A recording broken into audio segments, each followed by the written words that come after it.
1절부터 19절까지에 있는 하나님의 말씀 들으십시오.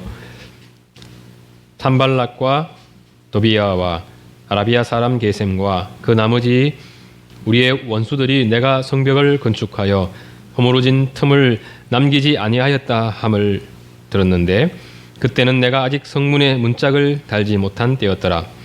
산발락과 게셈이 내게 사람을 보내어 이르기를 오라 우리가 오노 평지 한 촌에서 서로 만나자 하니 실상은 나를 해하고자 함이었더라.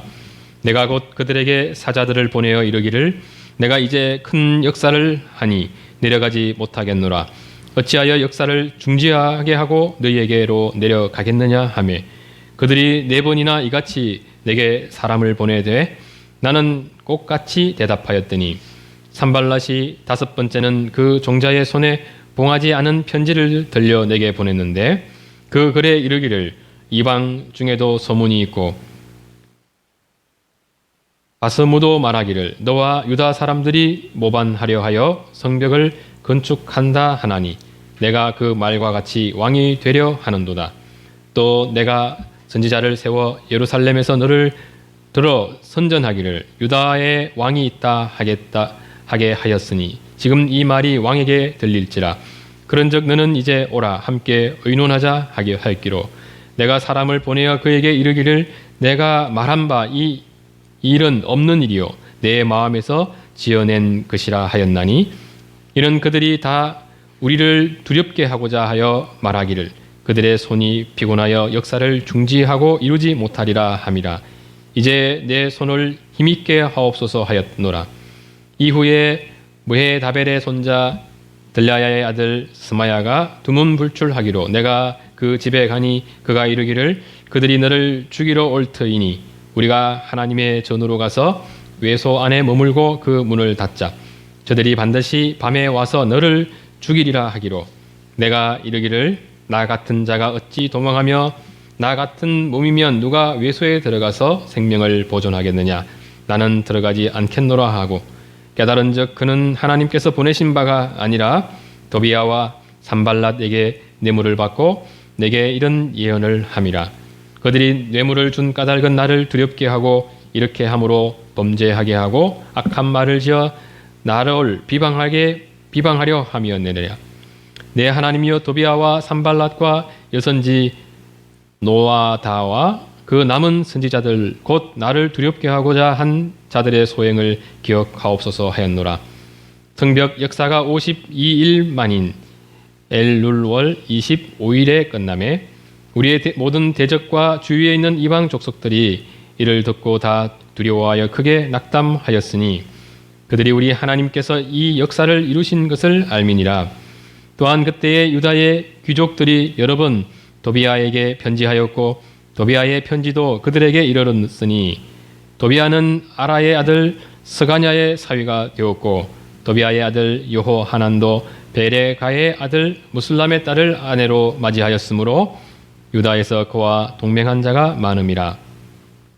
그들이 도비아의 선행을 내 앞에 말하고 또 내 말도 그에게 전하매 도비아가 내게 편지하여 나를 두렵게 하고자 하였느니라.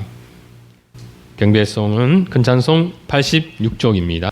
우리는 지금 예루살렘 성벽을 중수하고 있는 느헤미야의 모습을 살펴보고 있습니다. 그는 성벽 중수를 52일 만에 성공적으로 끝내므로 성전 재건의 때에 적들의 방해 공작으로 무려 16년 동안 공사를 진행하지 못했던 스룹바벨과는 또 다른 면모를 보여주고 있습니다. 느헤미야 역시 적들의 방해 공작에 시달렸지만 느헤미야는 그 어려움을 잘 이겨내고 최단기간에 성벽 재건을 완수하게 됩니다. 때문에 우리는 느헤미야의 성공 비결에 대해서 좀 더 주목하게 되고 하나님의 일꾼들이 주님의 일을 어떤 자세와 어떤 마음가짐으로 해야 되는지 그를 통해서 한 번 더 살펴보게 됩니다. 성경에 위대한 하나님의 종들이 많이 등장하지만 우리는 그들에게서 신앙의 밝은 면과 어두운 면을 동시에 보게 되죠. 심지어 모세나 다윗에게서도 우리는 어두운 면을 보게 됩니다. 그런데 느헤미야서에 나타난 느헤미야에게서는 어두운 구석을 찾아볼 수가 없습니다. 느헤미야가 어떤 사람이고 어떤 일을 하였는지에 대해서뿐만 아니라 심지어 느헤미야의 마음 상태나 그의 신앙적 태도 또 신앙적 고백에 대해서 자세히 다루고 있습니다. 그럼에도 그에게서 불신앙적인 면이나 하나님의 일을 하는 데 있어서 지혜롭지 못한 면을 찾아볼 수 없습니다. 그 점에서 그는 그리스도께서 오시기 전 이스라엘 역사 속에서 장차 오실 그리스도를 예표한 인물로 평가되어질 수 있죠. 뿐만 아니라 오늘날 그리스도인들이 마침내 하나님 앞에서 소유하여야만 하는 그런 연단된 꿋꿋함을 지닌 신앙의 전형을 느헤미야에게서 보게 됩니다. 우리는 신앙 생활을 하면서 신앙의 전진과 후퇴를 반복하죠. 상승과 하강을 반복하게 됩니다. 주님의 은혜로 우리 신앙이 높이 고양되어 하나님을 즐거이 찬양할 때가 있죠. 그때 주님 앞에 드리는 우리 기도에는 신앙적 용기가 담겨 있습니다. 하나님 앞에서의 담대함은 하나님의 일을 하는 데서도 그대로 드러나서 골리앗 앞에 선 다윗과 같이 또 대적들의 공격에 대해 두려움 없이 맞서는 느헤미야와 같은 모습을 보이기도 합니다. 우리 신앙엔 이런 요소가 반드시 나타나야만 하는데 이런 신앙으로 나아가기 위한 그 신앙적 연단, 신앙적 훈련이 어떻게 이루어져야 하는지를 잘 알고 있어야 합니다. 또 하나는 신앙의 후퇴, 신앙의 하강의 때에 우리 자신을 어떻게 다루어야 하는지를 잘 알고 있어야 하죠. 갈멜산에서 바알 선지자와의 대결에서 승리해서 바알 선지자를 다 죽였을 만큼 담대했던 선지자 엘리야조차 자신을 찾아서 죽이려는 이세벨로 인해서 심한 두려움에 시달렸고 그로 인해 깊은 영적 침체를 경험하게 됩니다. 이런 침체를 우리는 신앙생활하면서 반드시 겪게 되죠. 심지어 하루를 살아가면서도 우리는 신앙의 상승과 하강을 동시에 경험하게 되기도 합니다. 예배를 드릴 때의 감격이 집에 돌아온 후 다 사라지고 불현듯 찾아오는 그런 우울증으로 시달리고 있는 자신을 발견하게 되기도 하죠. 오늘은 하나님의 백성답게 잘 살아야지 다짐하지만 하루가 지난 시간들을 돌아보면 하나님 앞에서 도무지 고개를 들 수 없는 부끄러움에 빠져들기도 합니다. 우리는 구원받은 하나님의 백성이지만 여전히 우리 안에는 죄성이 남아 있습니다. 그래서 우리는 어제까지 성령님으로 충만했다가도 오늘 깊은 영적 침체 속에 허우적거리는 자신의 이 두 모습을 보게 됩니다. 이런 신앙 하강의 때를 그리스도인들은 잘 벗어나는 법에 대해서 알고 있어야 합니다. 이 두 신앙의 문제를 잘 다룰 때 우리는 좀 더 신앙이 이제 성장했고 또 성숙해졌다 말할 수 있는데 어떤 분들을 보면 신앙의 기본을 이제 유지하지 못한 채 그저 아래로 내려갔다가 이제 올라오곤 하는 그런 연약한 신앙에만 머물러 있는 분들이 있죠.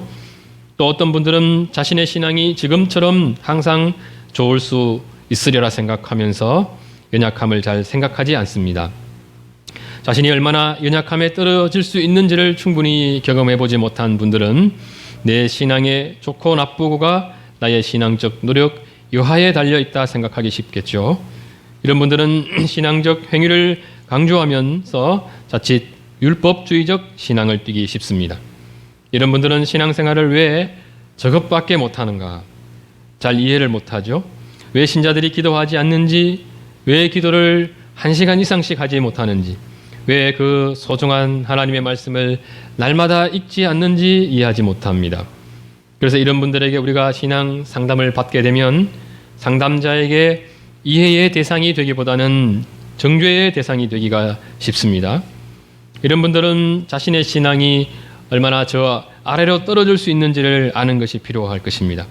그리고 늘 연약함 가운데 떨어지는 이들은 그 상태를 온전히 벗어나 또다시 신앙이 비상하는 것 같은 그 신앙이 높이 고양되어지는 것을 경험할 필요도 있습니다. 신앙생활도 하다 보면 지금 내가 하고 있는 신앙생활에 자신도 모르는 사이에 만족해버리는 경향이 있습니다. 특히 그러한 모습은 영적 연약함에 떨어져서 자신의 모습을 정죄하는 일이 반복적이고 정기적으로 일어나는 사람에게 나타나기 쉽습니다. 처음에는 정죄하다가 나중에는 자기 연약함과 죄를 합리화하게 되는 것이죠. 그래서 이런 분들이 분명하게 알고 있어야 하는 바가 바로 로마서 8장 1절 말씀입니다. 그러므로 이제 그리스도 예수 안에 있는 자에게는 결코 정죄함이 없나니 신자들은 재판장이신 하나님으로부터 의롭다 하는 이런 법정적 선언을 받은 사람들이죠. 그러므로 하나님께서 의롭다 하신 것을 우리 자신이 정죄할 수는 없습니다. 그렇다고 범죄한 것에 대해서 죄성이 있어서 그렇지, 연약해서 그렇지 하며 죄를 합리화한다면 이것은 우리를 죄에서 구원해 주시기 위해 십자가를 지신 그리스도의 희생을 헛되이 하는 더 큰 죄가 될 것입니다. 신자들은 죄를 미워하는 자로 나타나야 합니다. 그러므로 죄를 미워하는 자가 죄를 범하게 될 때 우리가 해야 할 바가 무엇이겠습니까? 그것은 죄를 깊이 애통하며 다시는 죄를 범하지 아니려고 하는 그런 거룩한 열망을 다시 회복하는 것이죠. 그 일은 죄를 정죄함으로써 나타날 수 없습니다. 정죄하면 할수록 우리 심령은 더 메마르게 되고 하나님 앞에 우리의 마음은 더 강팍하게 됩니다.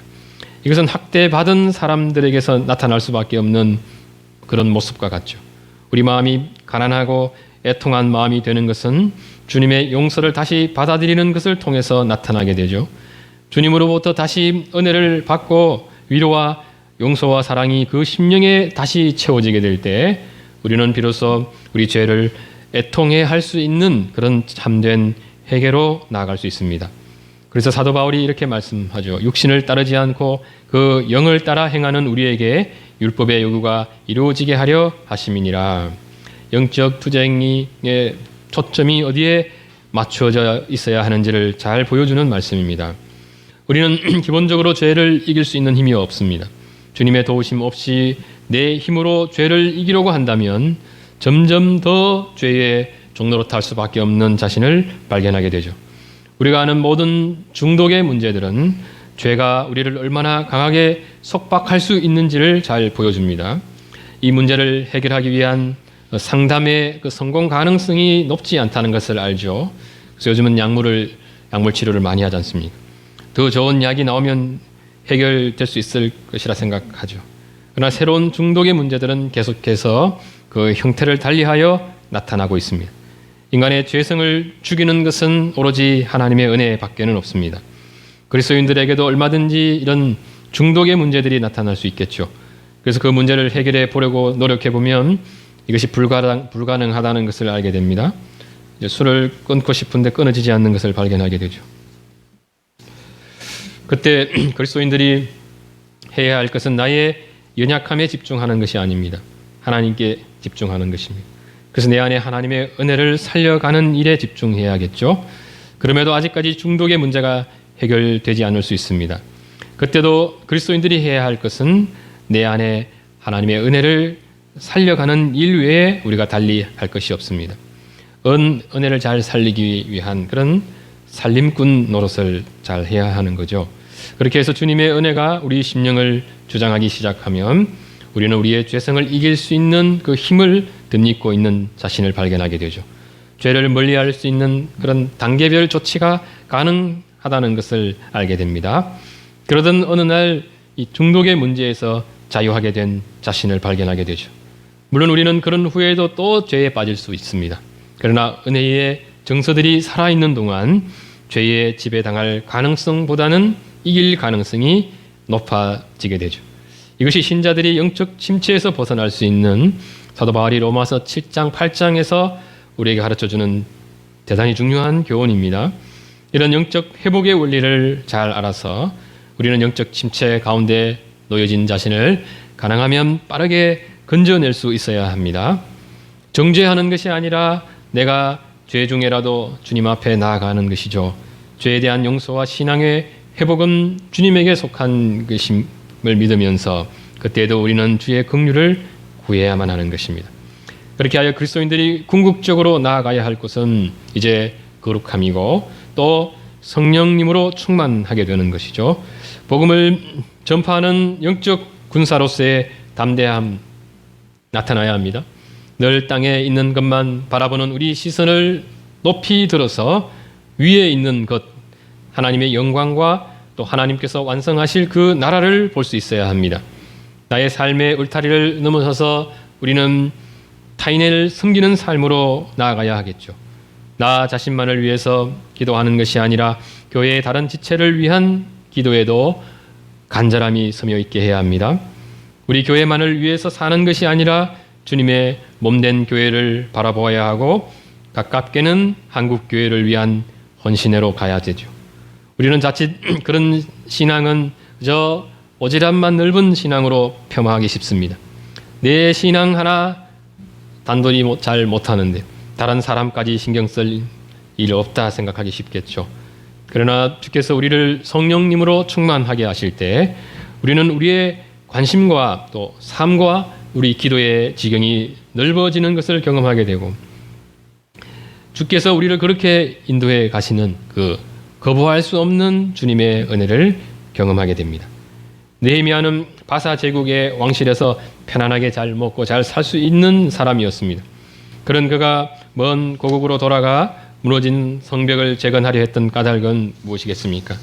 그가 하나님의 은혜 안에 사는 사람이었기 때문이었습니다. 성령님으로 충만한 사람이었기 때문이죠. 그의 기도가 개인의 구원에서 이스라엘의 구원으로 점점 더 확장되어졌기 때문입니다. 무엇보다 주님께서 믿음을 덧입혀 주셨기 때문이죠. 그러므로 그는 주님의 나라를 위해서 자신의 삶을 드릴 수 있었고 이제 성벽 재건의 자리에 서 있는 것입니다. 우리는 종종 주님께서 나에게 주신 뜻이 무엇인가 묻곤 하지 않습니까? 그러면서 그것을 잘 알지 못해서 또 힘들어하기도 하지요. 그러나 우리가 묻기 전에 해야 할 일은 성령님으로 충만히 우리 심령을 채우는 일입니다. 먼저는 주님 앞에 기도를 열심히 해야겠죠. 성경에 나타난 하나님의 뜻을 배우는 일에 또 열심을 내야 합니다. 그러면서 우리는 주님의 뜻이 이제 무엇인지를 알게 되고 주님께서 베풀어 주신 그 은혜를 의지해서 이제 순종하다 보면 어느 순간 내가 있어야 할 그 소명의 자리에 서 있는 자신을 발견하게 되는 것입니다. 물론 그 자리는 인생 전체 속에서 계속해서 바뀌어질 수 있습니다. 그런 변화의 때에도 그 다음은 하고 궁금해할 필요가 없습니다. 계속해서 기도하며 주님의 은혜로 충만한 삶을 살아갈 때 주께서 우리 삶을 내가 서 있어야 할 그 자리로 인도해 가시는 것입니다. 만일 우리가 죄의 자리에 있다면 지금 우리에게 필요한 것은 회개와 또 회복입니다. 그러나 우리가 성령님으로 충만해서 주의 충성스러운 일꾼의 모습으로 굳게 서 있다고 한다면 우리의 주인 되신 주님께서 우리를 주님의 일에 요긴하게 사용하지 않겠습니까? 지난주 우리는 느헤미야를 통해서 교회의 일꾼들이 배워야 할 세 가지 중요한 신앙적 모범에 대해 살펴봤습니다. 첫째로 그가 기도의 사람이었다는 것이었죠. 둘째는 그가 탁월한 조직가요 행정가로서의 면모를 보여준 것입니다. 셋째는 자신이 해야 할 일에 대한 그 헌신의 모습이죠. 오늘 본문에도 그런 느헤미야의 모습이 잘 드러나 있습니다. 산발랏에 의한 방해 공작이 멈추지 않았죠. 성벽 재건에 온 힘을 기울였던 느헤미야는 이제 성문에 문짝만 달면 이제 공사가 끝마쳐지는 공사의 막바지에 이르는 거죠. 이 정도 되면 사실상 산발렛의 방해 공작이 더는 의미 없는 것이라 말할 수 있습니다.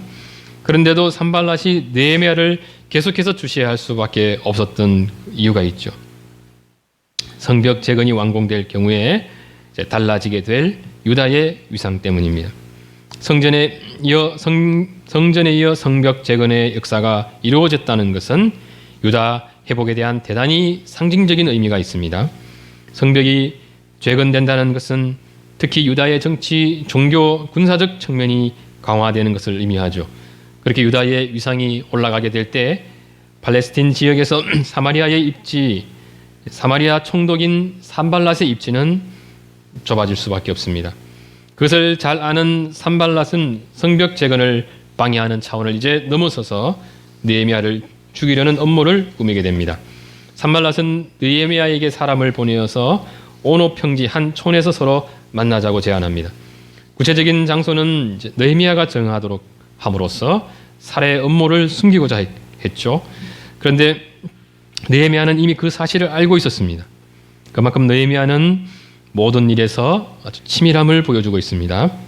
산발랏이 나름대로 자신의 정치력을 동원해서 느헤미야를 괴롭혔지만 느헤미야는 그것을 어떻게 방어하고 그러면서 자신이 해야 할 일을 해내는 그 탁월함을 보여주고 있습니다. 3절은 산발랏의 초청에 대한 느헤미야의 답변이죠. 내가 곧 그들에게 사자를 보내어 이르기를 내가 이제 큰 역사를 하니 내려가지 못하겠노라. 어찌하여 역사를 중지하게 하고 너희에게로 내려가겠느냐 하며 상당히 지혜로운 답변입니다. 먼저는 자신이 가지 못하는 것에 대한 분명한 그 명분을 제시했죠. 또 하나는 성벽 재건에 대한 자신의 강력한 의지를 또 표명해주고 있습니다. 산발랏이 이런 느헤미야의 입장을 조금이라도 고려했다면 이처럼 바쁜 상황에서 다시 오라 가라 요구하기가 쉽지 않습니다. 그런데 산발랏은 느헤미야를 배려하는 사람이 아니라 죽이려는 사람이죠. 결국 그가 4번이나 사람을 보내어서 만나자고 제안합니다. 다른 사람도 아니고 사마리아 총독의 제안입니다. 한 2번까지는 거절할 수 있죠. 3번, 4번 거절하는 것은 쉽지 않을 것 같습니다. 3번, 4번 거절하는 것은 느헤미야가 아무리 좋은 명분을 지녔더라도 그것은 사마리아 총독을 무시하는 거죠. 또 사마리아 총독의 그런 추가적인 공격에 대한 공격 명분을 제공하는 것이죠.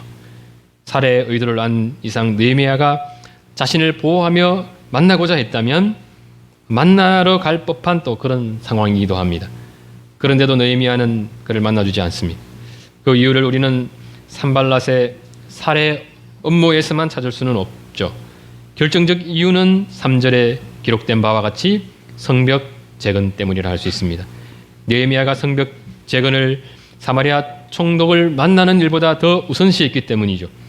사실 살해 위협으로부터 자신을 잘 보호하기만 한다면 산발랏과의 만남으로 느헤미야가 얻을 수 있는 여러 유익들을 생각해 볼 수 있습니다. 산발랏이 아무런 이유 없이 유대 총독을 오라 가라 할 이유는 없죠. 그런데도 느헤미야는 끝까지 그 청을 거절합니다.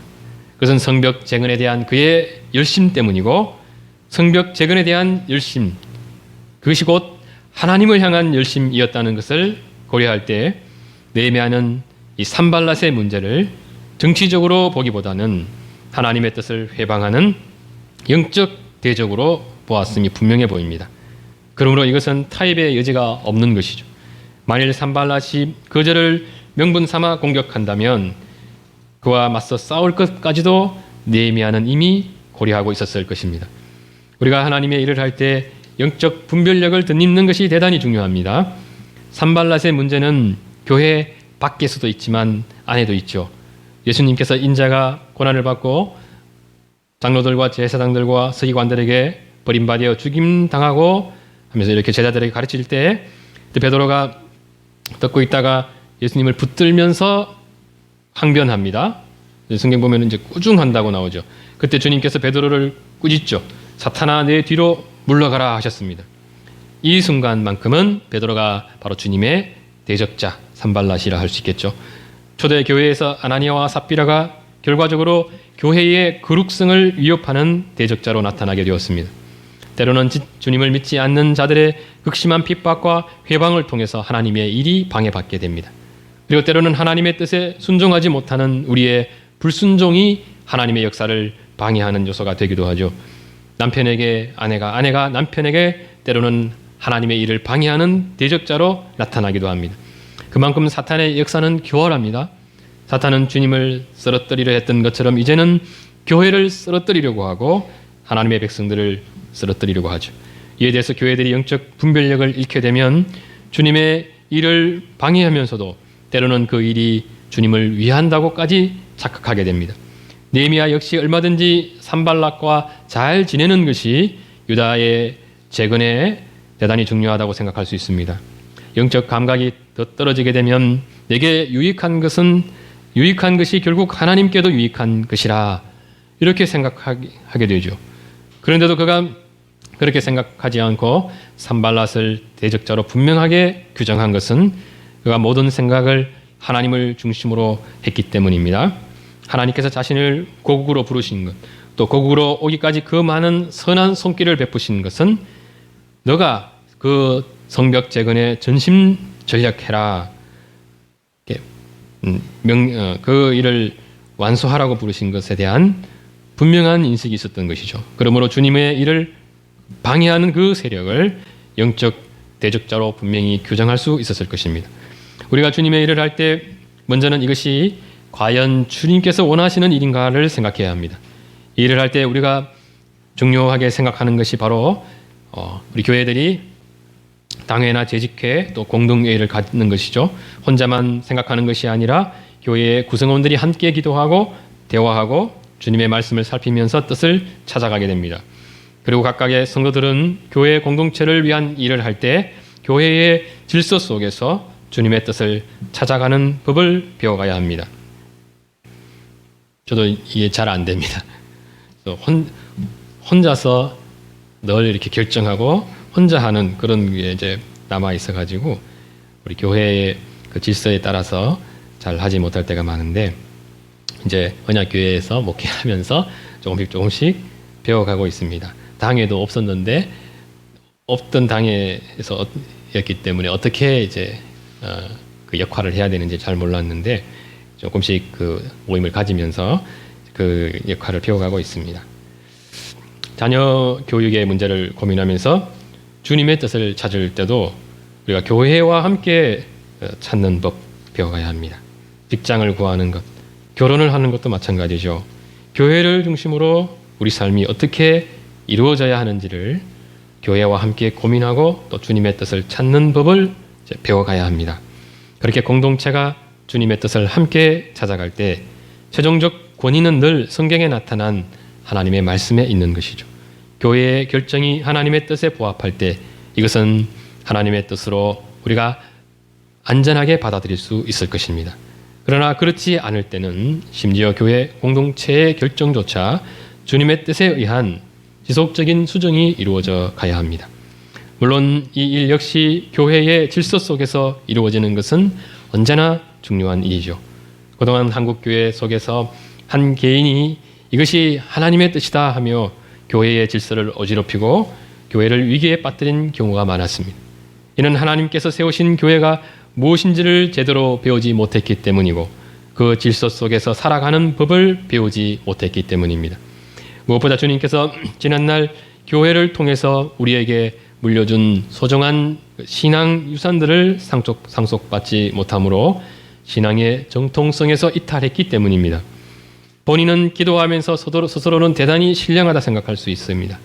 그러나 그것이 교회의 질서에서 이탈하고 특히 사도의 가르침에서 이탈할 경우 얼마든지 하나님의 대적자로 나타날 수 있습니다. 느헤미야가 탁월한 영적 분별력을 소유할 수 있었던 것은 그가 하나님의 뜻이 무엇인지를 잘 알았기 때문이죠. 오늘날 교회들이 주님의 뜻을 잘 분별하여 탁월한 영적 분별력을 가지고 주님을 섬기고자 할 때 교회가 가장 힘써야 하는 것은 하나님의 말씀인 성경을 잘 배워가는 일입니다. 설교자들이 하나님의 말씀을 설교하려고 할 때도 가장 중요한 것은 성경 이 말씀을 통해서 이 본문을 통해서 주님께서 말씀하고자 하는 바가 무엇인지를 잘 드러내는 데 있습니다. 그 일은 어떻게 하든지 성경 전체가 말씀하고자 하는 바에 충실하려고 하는 태도에서 시작되게 되죠. 설교자들을 통해서 본문이 또 해석되고 적용되어질 때 교회는 그것이 옳은 해석인지를 살펴야 합니다. 또 설교자들의 적용을 통해서 충분히 적용되지 못한 부분을 성도 개개인들은 자신의 삶을 그 말씀에 다시 비추어서 적용하는 그 일도 그 추가적인 일을 잘 감당해 갈 수 있어야 합니다. 그렇게 해서 말씀 중심적 삶의 모습이 점점 더 우리 속에 잘 나타나야만 하는 것이죠. 같이 기도드리겠습니다. 거룩하신 주님, 우리가 연약함 가운데 있을 때 주님의 은혜를 의지하여 다시 일어서는 것도 중요하지만 때로는 느헤미야와 같이 하나님 앞에 꿋꿋한 모습으로 충성스럽고 담대한 영적 군사의 모습으로 우리 신앙이 전진해 가게 하여 주옵소서.